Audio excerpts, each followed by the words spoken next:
সবাইকে ঈদ উল ফিতরের শুভেচ্ছা এবং ঈদ মোবারক। আজকের এই আনন্দের দিনে আমরা আমাদের সেই শহীদ এবং আহত ভাইদের ভুলে যাব না, যাদের আত্মত্যাগের বিনিময়ে এবারের ঈদ আমাদের কাছে সত্যিকার অর্থেই ঈদ ঈদ মনে হচ্ছে। যাদের আত্মত্যাগের বিনিময়ে আমরা একসাথে নতুন আঙ্গিকে আমাদের দীর্ঘ শত বর্ষের যে ঐতিহ্য, সেই ঐতিহ্যকে রিভাইভ করতে পেরেছি। আজকে আমরা ঢাকার যেই ঐতিহ্যবাহী ঈদ মিছিল, সেটা হয়তো কয়েক 100 বছর পর আবার আয়োজন করতে সক্ষম হয়েছি।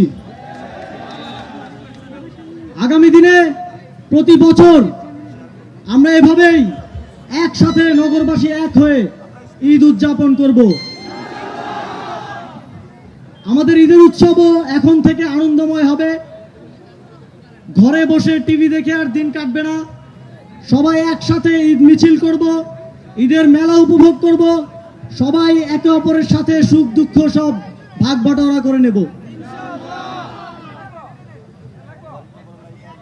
আপনাদের সকলকে আজকের ঢাকা উত্তর সিটি কর্পোরেশনের আয়োজনে যে ঈদের জামাত এবং তার পরবর্তী ঈদ মিছিল এবং এই সাংস্কৃতিক অনুষ্ঠানে অংশগ্রহণ করার জন্য বিশেষভাবে ধন্যবাদ জানাতে চাই এবং আমাদের এই কর্মসূচিকে সফল করার জন্য আন্তরিকভাবে ধন্যবাদ জানাই।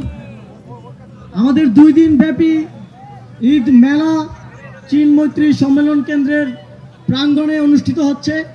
আপনারা সেখানে যাবেন, আপনারা পরিবার পরিজন নিয়ে সেখানে যাবেন এবং এই মেলা উপভোগ করবেন। এবার সময় স্বল্পতার কারণে আমাদের অনেক সীমাবদ্ধতা আছে, কিন্তু ভবিষ্যতে আমরা আরো অনেক বড় পরিসরে এই ঈদের উৎসব আয়োজন করব।